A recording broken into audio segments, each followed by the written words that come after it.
Ahora te rogamos, Padre, que prepares nuestro corazón para tu palabra. Necesitamos con urgencia escuchar tu voz, Señor. Sabemos que el calendario marca los días, las horas y nosotros celebramos como si algo mágico cambiara al cambiar la fecha del año, Señor, pero en el fondo entendemos, Señor, que cada día solamente será distinto si tú estás y si tu palabra viene a ser suficiente para nosotros, Señor. Entonces, abre los oídos sordos hoy, Señor. Por favor, los corazones duros, quebrántalos, Señor, y haz los corazones ya no de piedra, sino corazones que sienten, corazones de carne. A las conciencias, Señor, que están cauterizadas, libéralas, por favor, en el nombre de Jesús. Aquel que está sumergido en el pecado y cree que esa es la vida que tiene que vivir, muéstrale que no es así, Señor. Hoy te pedimos, Señor, que nos muestres particularmente qué es la iglesia como tú la diseñaste, como tú la pensaste, como tú, Señor, viniste a formarla, Jesús.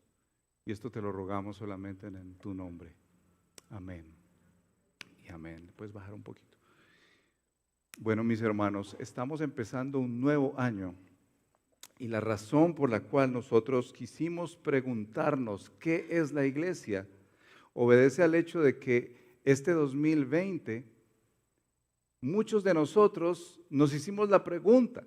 Pastores, hablábamos entre nosotros, bueno, y entonces, ¿qué va a pasar con la iglesia? Y algunos de ustedes también seguramente en casa escuchaban la pregunta, bueno, ¿y qué va a pasar con la iglesia? Seguramente los vecinos de esta cuadra que no nos vieron durante todo un año dirían, esa iglesia se acabó. ¿Qué es la iglesia? ¿Es una reunión dominical? ¿Qué es la iglesia? ¿Son reglas para cumplir y que me vaya bien en la vida? ¿Qué es la iglesia? Recuerdo hace unos años, estudiando la palabra de Dios, llegamos a pasajes que nos dicen sobre lo que es la iglesia. Y la verdad, quiero recordar algunas de las imágenes que presentamos en ese entonces sobre lo que era la iglesia actual. Discúlpeme si hiero susceptibilidades, pero así es la palabra de Dios y también así estamos viviendo hoy en día la iglesia, muchos de nosotros. Vamos a entrar ahora a hablar de un texto en Hebreos capítulo 13 al final, pero ¿cómo entendemos la iglesia hoy en día en esta posmodernidad? Algunos entienden la iglesia como un supermercado, un lugar al que yo voy a abastecerme de las cosas que quiero, necesito y me gustan y listo. Recuerdo esa ilustración porque mi esposa tiene la tendencia a mercar en 3 lugares y no voy a decir los nombres pues porque es publicidad política no pagada. Pero uno tiene la tendencia a mercar donde más le gusta, donde es más barato, donde hay mejor calidad. Y a veces pensamos que la iglesia es así. Yo voy a mercar allí música, allí voy a mercar, hay trabajo social, entonces voy a ir a esa iglesia porque es muy buena. Otro pensamiento sobre lo que es la iglesia hoy en día es que es un concierto semanal. Y se organiza de tal manera que si la música no me gustó, voy a otro concierto. Porque allá sí suena mucho mejor. Porque así percibo que es la iglesia. Otros piensan que la iglesia es como un club o un cine al cual yo voy para entretenerme, un rato de esparcimiento. Y yo voy a ese lugar y me gusta porque doy una cuota o pagué un tiquete. Otros creen que la iglesia es como una empresa, que la iglesia debe funcionar como ninguna otra en lo financiero, que debe tener su propio gerente, su junta de socios, sus sucursales, y de que funcione depende mi afiliación. Y si no funciona, pues me voy para otra empresa. Otros tal vez perciben que la iglesia es como un lugar para entrenar líderes. Entonces vamos a encontrar las mejores estrategias de coaching para formar a las mejores personas para esta sociedad. Otros se la imaginan como una ONG donde tenemos que reunir fondos para dar a los pobres, para dar a los necesitados, a los escasos recursos. Y esa es la manera en que yo percibo la iglesia, la ONG de Cristo. Otros pueden creer que es un gran consultorio de terapia, donde yo voy a que me ayuden a calmar la angustia, por lo que venga, por el coronavirus, porque no me he casado, porque no tengo hijos, porque no tengo trabajo y porque me ayuden a enfrentar todas las dificultades de la vida. Otros piensan, como hoy en día, que la iglesia es un canal de YouTube. Y si la iglesia no tiene YouTube, no es la iglesia. Porque la iglesia es hoy en día un canal de YouTube al cual yo accedo en el momento que quiera y tomo los recursos que yo desee, pero todas estas figuras, si bien es cierto, pudieran llegar a tener un rasgo de lo que es la iglesia, no muestran lo que es la iglesia según la palabra de Dios. Hay muchas figuras en la Biblia que se presentan para decirnos qué es la iglesia. Una de ellas es el cuerpo. El apóstol Pablo dice que la iglesia es como un cuerpo de la cual tú y yo somos los miembros. Otra figura importante que menciona es la del pueblo, un pueblo que tiene un idioma, como lo hemos dicho, el idioma del Evangelio, que tiene un solo presidente, que es Jesucristo, si lo quieres llamar así. Otra figura importante que nos presenta la Escritura es la del templo, y habla que la iglesia es un templo que se está construyendo, y tú y yo participamos de ese templo, somos el templo de Dios. Otra figura es la de la vid. Dice que el Padre es el labrador, Jesucristo es la vid verdadera y nosotros somos las ramas, los pámpanos y que damos fruto. Pero quiero llamar la atención a una figura que es muy especial porque seguramente cuando lees las cartas del Nuevo Testamento te darás cuenta que es la palabra más usada por los discípulos de Jesús. Hermanos, que da cuenta que la figura más importante, si bien es cierto tiene dificultades, es la de la familia. Que la iglesia es la familia. Pablo dice en Efesios que la iglesia es la familia de Dios. Y luego dice en Gálatas que somos miembros de la familia de la fe. Bueno, la iglesia es una familia. Y como toda familia, tiene un papá, Padre Celestial. Calvino decía, si para el cristiano Dios en Cristo Jesús es su Padre, entonces la iglesia es su madre. La familia de la fe, la familia de la fe. De eso vamos a hablar en este tiempo. Y quiero invitarte a que abras tu Biblia en Hebreos.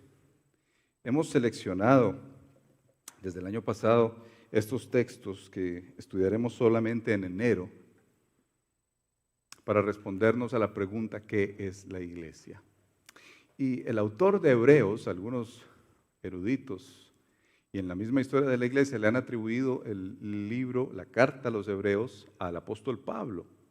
Pero no es seguro. Algunos piensan que fue Lucas o hasta el mismo Bernabé quien escribió la carta a los hebreos. Hebreos es toda una apología a que Cristo Jesús es superior.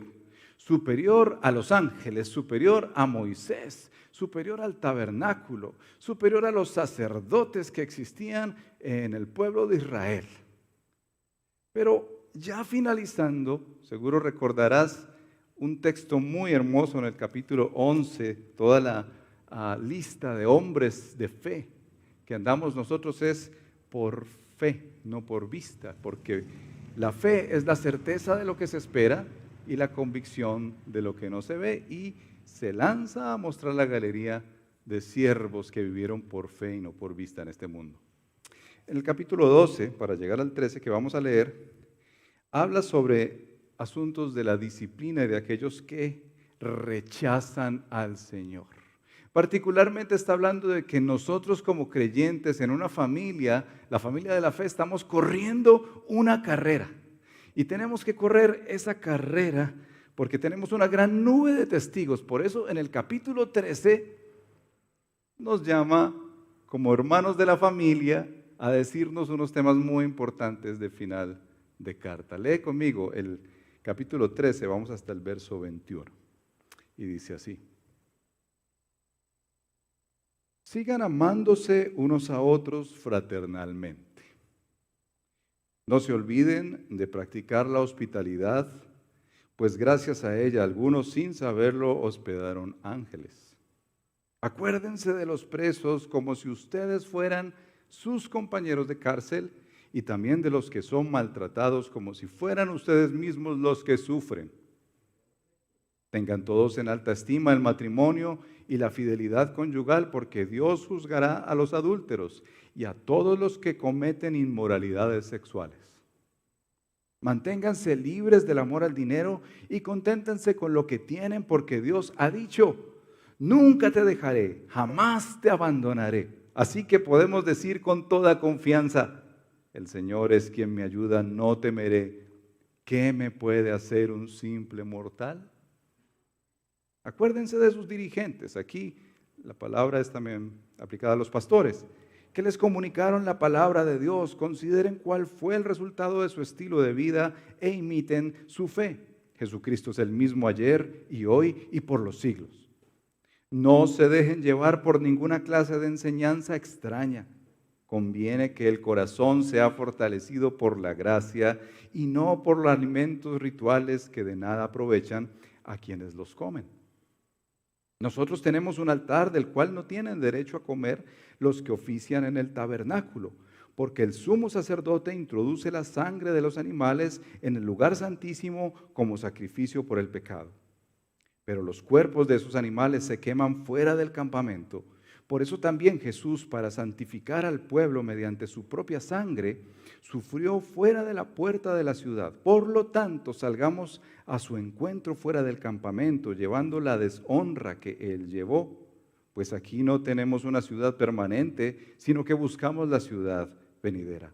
Así que ofrezcamos continuamente a Dios por medio de Jesucristo un sacrificio de alabanza, es decir, el fruto de los labios que confiesan su nombre. No se olviden de hacer el bien y de compartir con otros lo que tienen, porque esos son los sacrificios que agradan a Dios. Obedezcan a sus dirigentes, a sus pastores, y sométanse a ellos, pues cuidan de ustedes como quienes tienen que rendir cuentas. Obedézcanlos a fin de que ellos cumplan su tarea con alegría y sin quejarse, pues el quejarse no les trae ningún provecho. Oren por nosotros, porque estamos seguros de tener la conciencia tranquila y queremos portarnos honradamente en todo. Les ruego encarecidamente que oren para que cuanto antes se me permita estar de nuevo con ustedes. Luego leeremos los últimos 2 versos al final. ¿Se les parece a las primeras imágenes que les mencioné?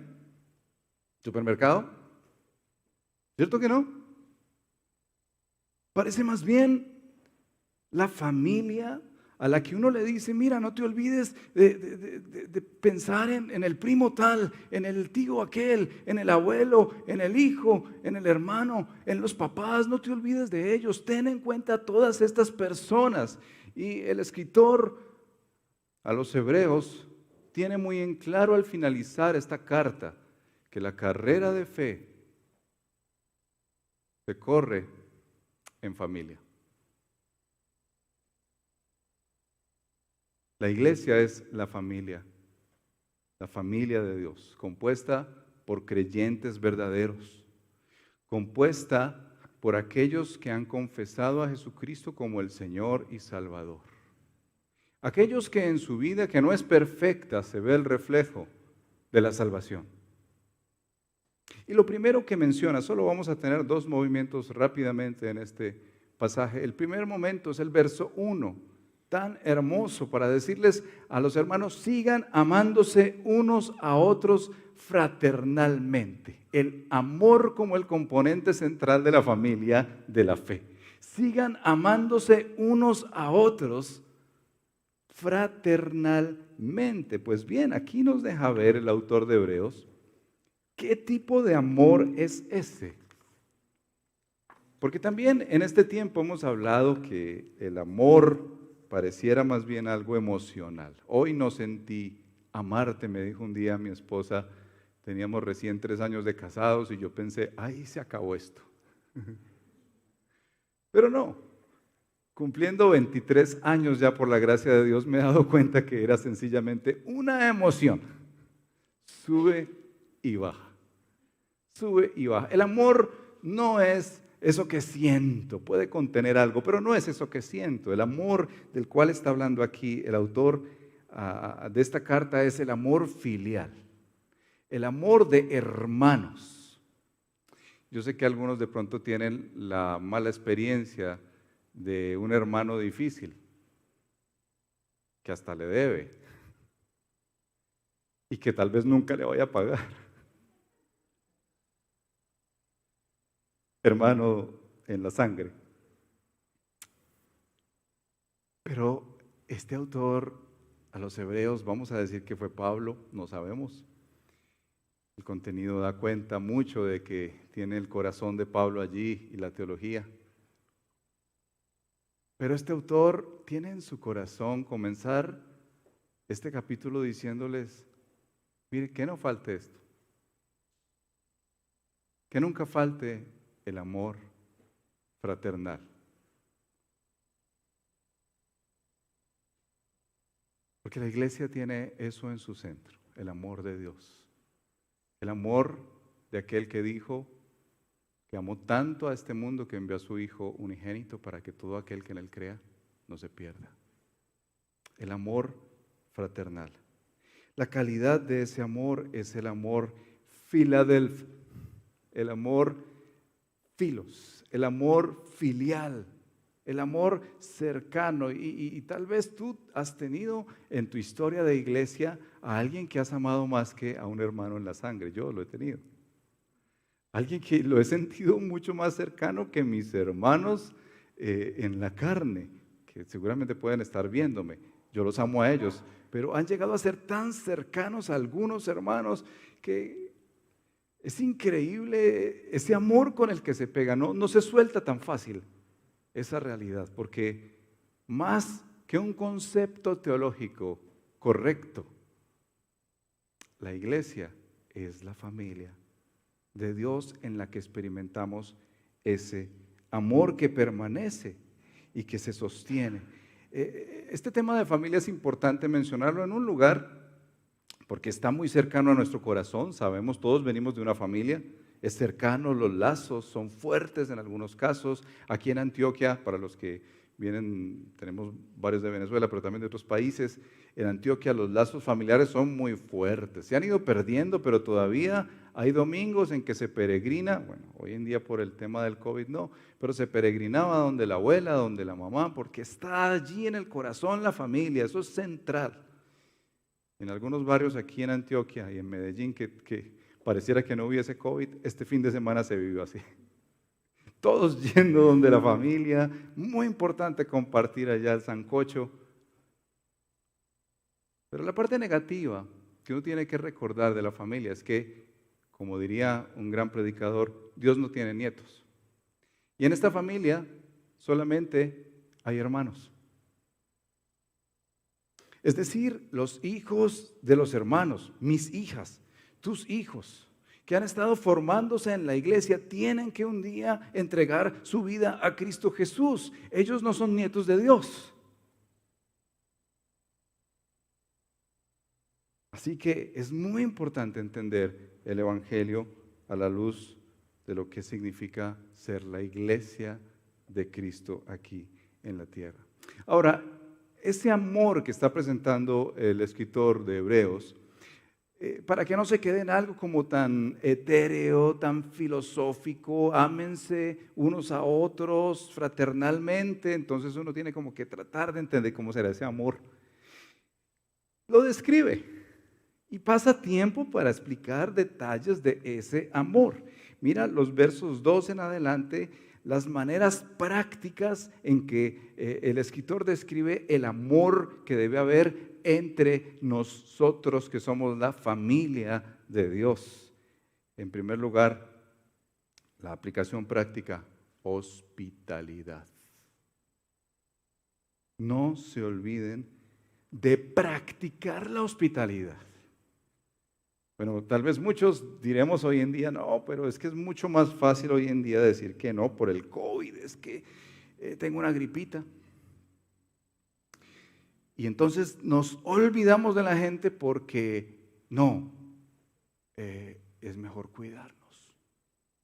Pero salgo al supermercado, salgo al banco, visito a mi familia en la sangre, hago todas las cosas habidas y por haber, pero no. Ir el domingo a la iglesia y visitar a alguien, un hermano en la fe, no. Cuidémonos del COVID. Dice que se debe poner en práctica, al punto que dice que algunos al hospedaron ángeles como le pasó a Abraham, que hospedó a nuestro Señor con 2 de sus ángeles sin saberlo. El amor aquí se ve muy claro porque es abrir la vida para otros. Es abrir no solamente la billetera y dar unos pesos, es abrir la vida para otros, es mostrarles cómo vivo yo. Porque cuando se vive ese amor que es genuino, que es real, que abre la puerta, no es teórico, no, es que yo sí te amo mucho en el amor de Cristo, pero nunca te he abierto la casa.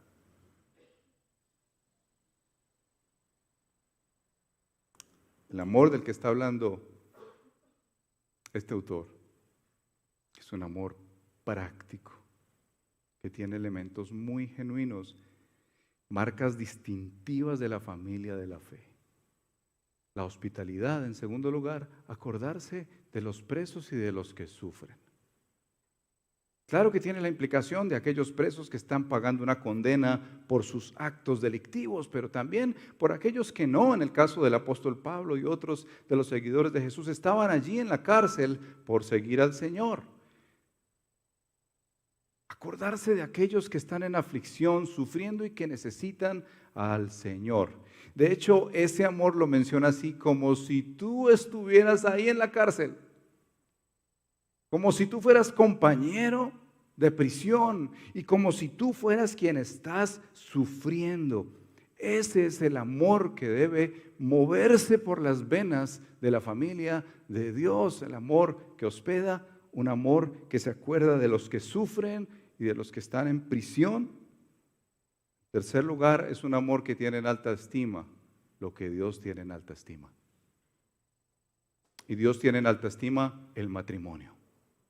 Es honroso el matrimonio porque es la institución que Dios creó. Así que si esta sociedad nos sigue empujando a desdibujar qué es el matrimonio, nosotros debemos tener en alta estima a esa institución sagrada, en la que el Señor dice que hombre, varón, mujer, hembra se unen y son una sola carne. Pero también dice que aquellos que andan en inmoralidad sexual deben tener cuidado porque está el juicio de Dios sobre ustedes.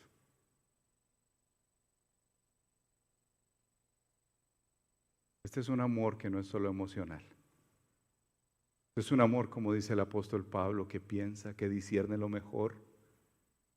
Y discernir lo mejor aquí es tener en alta estima el matrimonio, la fidelidad conyugal. Y si tú estás caminando en la senda de la infidelidad, de la inmoralidad sexual, arrepiéntete hoy. Dios es juez y no tendrá por inocente al culpable. Arrepiéntete hoy. Arréglate con tu esposa. Deja aquellas cosas prácticas. Jesús mismo dijo que si tu mano te dará ocasión de caer, córtatela. No literal, pero sé radical con aquellas cosas que te están destruyendo a ti y a otros. En cuarto lugar, dice versos 5 y 6, manténganse libres del amor al dinero. Ese es como un amor que pelea con el amor filial. Libres del amor al dinero y conténtense con lo que tienen. Contentamiento. Cuando terminaste el año, quizás le diste gracias a Dios por un año 2020 que te sostuvo. ¿Estás contento con lo que hay en tu billetera?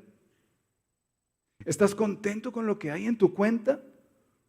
o lo que te mueve en el 2021 para hacer resoluciones es la insatisfacción de que sientes que falta un peso más, un peso más, un peso más, un peso más. Le dijeron a uno de los multimillonarios ya muerto que cuál era su anhelo en la vida, era tener $1 más. ¿Para qué?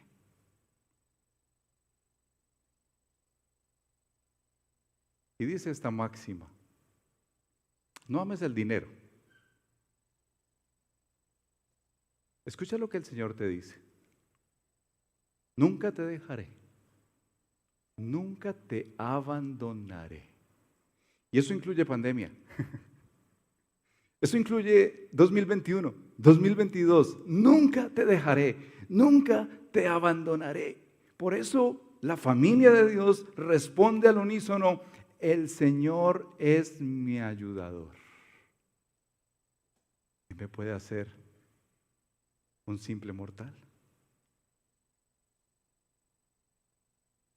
El amor aquí tiene como prioridad confiar en Dios, descansar en Él, en sus promesas más que en las riquezas. No puedes servir a dos señores. Vas a desechar a uno de los dos. O sirves al Señor o sirves al dinero. Pero como diría otro predicador, puedes servir al Señor con el dinero. Puedes ponerlo al servicio de su obra. Luego dice, acuérdense, verso 7, voy rápidamente porque se dan cuenta que es un texto largo. Acuérdense de sus dirigentes. Aquí está hablando de las que presiden, de los que lideran, de los pastores. Acuérdense de ellos. Y tal vez tú tienes fácil memoria de aquel que está predicando, como en este momento lo sería yo, o el pastor que vino a darnos un saludo y dice, sí, ya me acuerdo de Alejandro. Acuérdate de aquellos, dice aquí, que te comunicaron la palabra de Dios. Y pone esto muy en claro cuando tú recuerdes a Raúl, al pastor Raúl, cuando recuerdes a Federico, a Juan José, a su servidor y otros más quizás en tu historia. Dice el escritor que recuerdes primero que te predicaron la palabra. Segundo, que consideres cuál es su estilo de vida. De tal manera que un pastor es de puertas abiertas. Considera cuál es el resultado de su estilo de vida y finalmente entonces imita su fe. Acuérdate de los pastores. Mira cómo es su estilo de vida e imita su fe. Pero por favor, acuérdate, un amor agradecido. Tal vez hoy tienes que escribirle una nota, no estoy pidiendo notas, gracias por todos los que me escriben, muy agradecido. Pero tal vez tienes que pensar en alguien que ha bendecido tu vida, un pastor, una persona que te invirtió horas, meses, hasta que finalmente tuviste tu vida ser transformada. Sé agradecido. Este amor se expresa con gratitud por aquellos que son los que Dios ha usado para que tú seas edificado y edificada.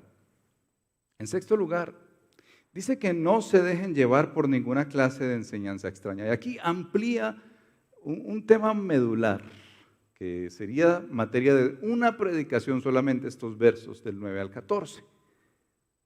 Pero lo que está expresando aquí, cuando dice no se dejen llevar por ninguna clase de enseñanza extraña, era que los que estaban recibiendo esta carta, la carta a los hebreos, estaban patinando en la fe. Por eso él tiene que afirmarles en la fe y decirles que la fe es la certeza de lo que se espera, la convicción de lo que no se ve. Les muestra la galería de hombres del Antiguo Testamento que por fe vivieron y no por vista. Y aquí les pone en el centro a Cristo Jesús con unos ejemplos tan claros y tan vívidos de que sería lamentable si nosotros, empezando a vivir por la gracia, ahora nos metamos al legalismo. Y es lo que les está expresando ahí en el verso 9. No se dejen llevar por ninguna clase de enseñanzas extrañas. Conviene que el corazón sea fortalecido. ¿Por qué? Por la gracia y no por alimentos rituales que de nada aprovechan a quienes los comen. La gran cantidad de evidencias de hebreos de que habla del Antiguo Testamento como solamente Romanos lo hablaría. Da cuenta que aquellos estaban luchando por la fe, como el apóstol Pedro en Gálatas, que llega Pablo y lo mira y dice que era digno de condenar, se había empezado por la gracia, ¿por qué se sentaba ahora con los judíos y decían que tenían que guardar los ritos judíos? Bueno, la discusión en Hechos 11 tiene que ver con qué alimentos debían comer o no los que no eran judíos, pero que llegaron a ser cristianos. Y aquí el autor lo que centra es el tema de la gracia. Fortalécete en la gracia. Luego enmarca que nosotros tenemos un altar y ese altar es Cristo Jesús. Ese altar está en el cielo, no está en la tierra. En ningún templo del mundo está ese altar. Ese altar está en los cielos. Y dice el verso 12 que eso también lo hizo Jesús para santificar al pueblo mediante su propia sangre. Aquí hay un elemento ritual importante, rápidamente les menciono. Cuando sacrificaban el cordero, el día de la expiación, lo encuentras en Levítico, el sacerdote cortaba pues al cordero, se desangraba el cordero y una parte de todo lo que quedaba de su cuerpo era echado fuera del tabernáculo. De hecho, existían dos corderos. Uno de ellos era para la expiación, Hazalel, seguramente algunos lo reconocen, y lo dejaban ir fuera del tabernáculo diciendo que ese corderito se llevaba los pecados del pueblo. Bueno, aquí se está enmarcando que Jesús fue ese cordero. Por eso dice, salgamos a su encuentro fuera del campamento, el verso 13, llevando la deshonra que él llevó. Pues aquí no tenemos una ciudad permanente. Está hablando del sacrificio de Cristo, que es lo central en la familia de la fe. Nosotros no estamos en esta iglesia porque nos parece muy chévere el redil, porque nos parece muy bonita la casa o porque nos gusta la comodidad que podríamos tener. Nosotros estamos aquí por un sacrificio santo que te compró a ti y que me compró a mí. ¿Cómo se ve el amor aquí? El amor comprende el Evangelio. El amor entiende el Evangelio y no se deja llevar por enseñanzas extrañas que hoy en día están siendo seducidos muchos, que tal vez debe ser judeocristiano porque es que no estás guardando los ritos y si no guardas los ritos no eres cristiano. Mentira. Cristo cumplió con toda la ley. Ahora, no quiere decir que la ley esté abolida. Pero Cristo cumple en nosotros la ley. En su poder y en sus fuerzas cumple la ley. ¿Te cuesta hablar de teología? Esta familia tiene que hablar de teología. Esta familia tiene que entender el Evangelio. Ese es nuestro idioma, esa es nuestra pega. Nuestra pega no es si jugamos fútbol juntos o si trabajamos en el mismo lugar. Nuestra pega se llama Cristo Jesús y toda su obra en la cruz, su resurrección y todo el Evangelio. Por eso dice allí en un versito, el 8, Jesucristo es el mismo ayer, hoy y siempre. En el verso 15 dice que como consecuencia de ese sacrificio único, expiatorio, nosotros tenemos que ofrecer continuamente a Dios sacrificio de alabanza. Verso 15, por medio de Jesucristo. Sacrificio de alabanza, y lo explica mucho más. No es solamente cantar bonitas canciones, que por cierto agradecemos mucho a Federico, agradecemos mucho a Geraldine y su equipo que nos dirigen en este tiempo de alabanzas al Señor, pero lo explica mucho mejor el autor. Dice así, ese sacrificio de alabanza es decir, el fruto de labios que confiesan su nombre. Bueno, es un sacrificio. No están abolidos los sacrificios. Nosotros somos un sacrificio vivo, como dice Romanos 12. Pero aquí también somos un sacrificio que da alabanzas al Señor. ¿Cómo te va con esto de alabar al Señor a tiempo, en momentos buenos y en momentos difíciles? ¿Cómo te va con eso de adorar al Señor y exaltarle? Tal vez este 2021 es el año en que necesitas realmente decir, Señor, yo quiero ofrecerte sacrificios de alabanza. Y como si fuera poco, explica otro sacrificio en el verso 16. No se olviden de hacer el bien y de compartir con los necesitados lo que ustedes tienen. Y termina diciendo, porque esos son los sacrificios que ¿qué? Que agradan al Señor. Bueno, sacrificio de alabanza, hacer el bien, compartir con los necesitados lo que tú tienes. Ya tienes maneras en que tú puedes hacer sacrificios al Señor. Luego en el verso 17, y voy rápidamente para ir entrando a reflexionar. Obedezcan a sus pastores, sométanse a ellos. Y dice estos elementos de la familia de la fe. Hay pastores, lo hemos hablado en otras predicaciones, pero dicen que se sometan a ellos. Recuerden que ya ha dicho que examinen su estilo de vida, imiten su fe. Aquí les dice, sométanse a ellos porque ellos dan cuenta a Dios de sus almas. La razón por la cual una persona en una iglesia se puede someter al pastor es porque él tiene que dar cuentas de esa alma al Señor. Y dice que le obedezcan. Esto no es a ciegas. Hemos visto tristemente la realidad de iglesias que han sufrido por abusos de pastores. Sométanse a ellos para que no renieguen. Qué difícil sería tener un pastor renegón.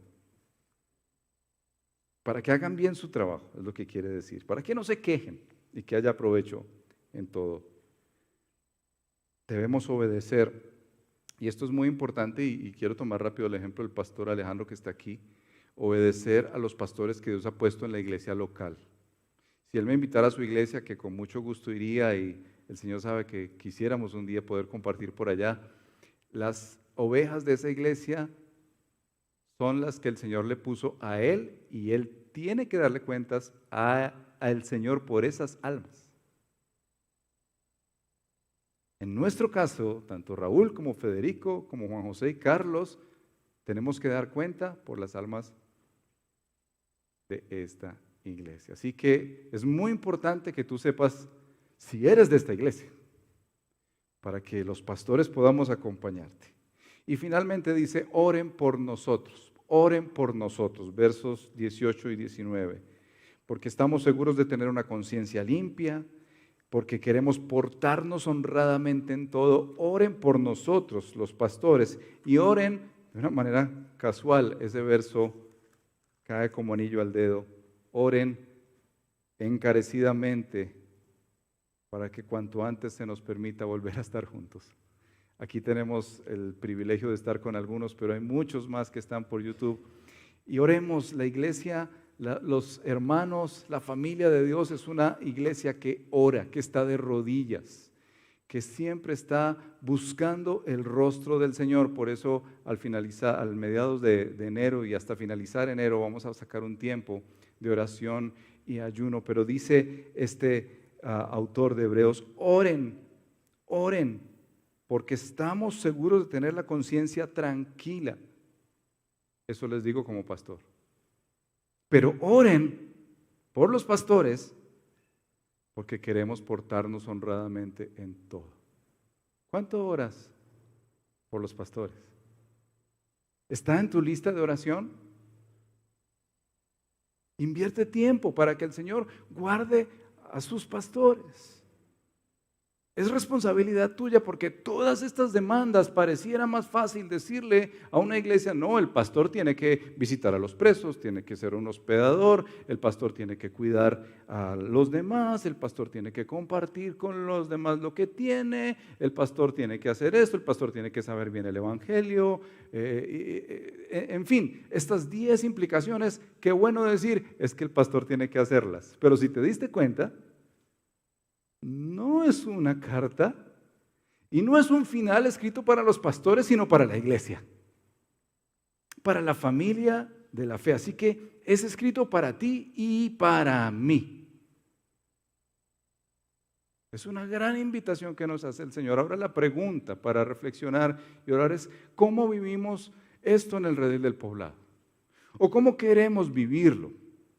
Si hemos puesto en esas dinámicas para comprender hacia dónde nos dirigimos, esta expresión, si la puedes poner por favor en la pantalla, Luis Alejandro, que queremos ser una comunidad de hijos, discípulos y siervos, fieles al Señor, que reflejan en sus vidas a Jesucristo y alcanzan la ciudad para Él. ¿Cómo vamos a vivir nosotros? Puedes dejarlo ahí un momentico más. ¿Cómo vamos a vivir nosotros esa realidad? Pues mira, esas 3 palabras que aparecen ahí. Con eso quiero invitarles a orar. Hijos, discípulos y siervos. No es solo el final de Hebreos lo que tenemos nosotros que aprender para vivir como familia en la fe. Hay mucho más en el Nuevo Testamento. Muchísimo más. Pero estas 3 palabras nos orientan para entender cómo vamos nosotros a cumplir el llamado que Dios nos dio y cómo lo vamos a cumplir en este 2021 que tenemos por delante. Rápidamente te menciono, hijos, y yo le puse el calificativo obedientes. Todas las personas que llegan al redil necesitan entender que esa figura de hijo es maravillosa porque uno no se esfuerza en ser más hijo. Yo no me esfuerzo en ser más hijo de mi papá. Yo nací y soy su hijo, me quiera o no me quiera. Cuando llegamos a la iglesia, nosotros necesitamos entender, si tú llegas por primera vez, que eres hijo del Señor. Necesitas comprenderte como un hijo de Dios en Cristo Jesús. Ese hijo de Dios, ¿qué tiene que hacer como todo bebé? Llorar para que le den tetero. Alimentarse.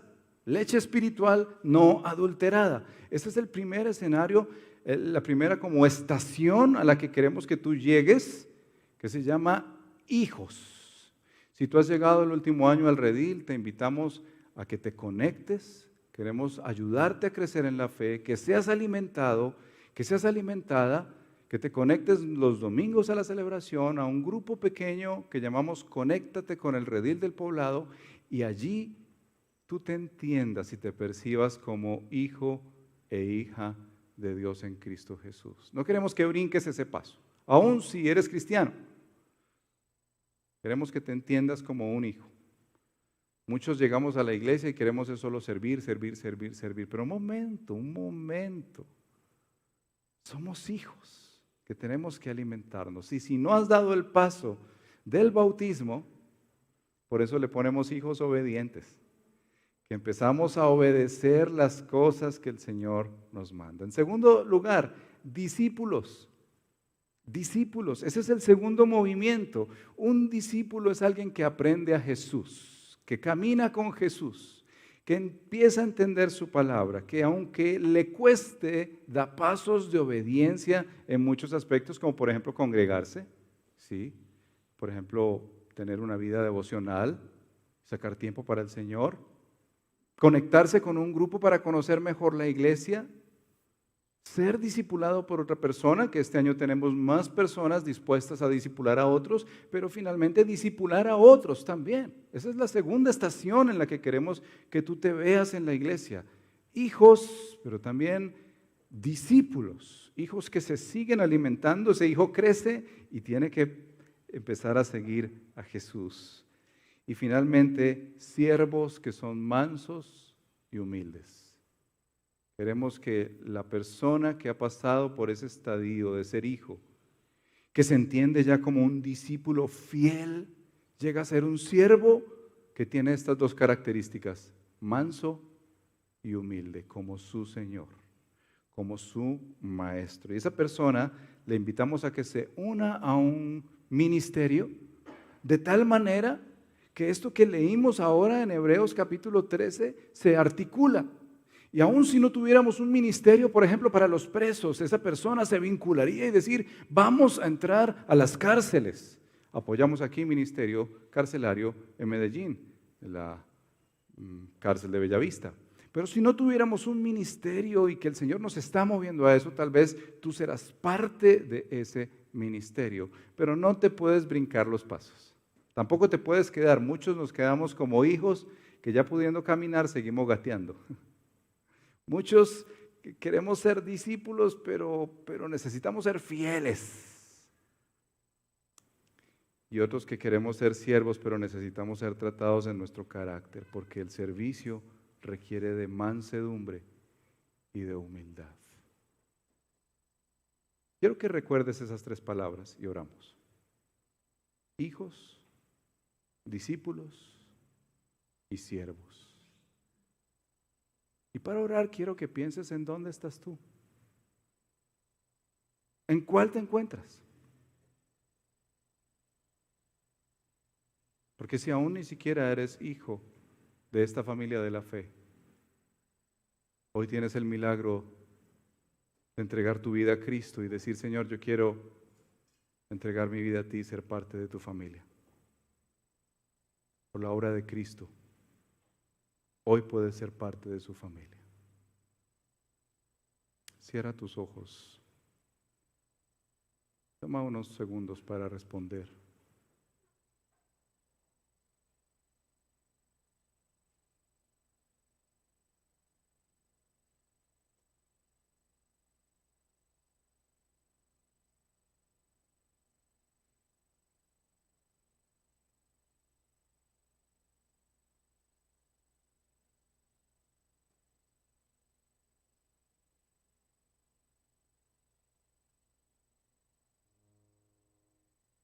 Señor, tenemos tantas ideas acerca de lo que es la iglesia. El año pasado nos mostraste, Señor, que tu iglesia es la iglesia sin muros, pero que nos pertenecemos los unos a los otros. Nos resistimos a pensar, Señor, que este mundo le tiene que decir a la iglesia lo que es. Nosotros queremos ser lo que tú dices que somos. Gracias por Hebreos 13, Señor, que nos habla de hermanos de la familia. Hermanos en Cristo, hermanos que se hospedan, hermanos que se acuerdan de los necesitados, de los presos, hermanos que tienen en alto el matrimonio, la fidelidad, la ética moral en la sexualidad.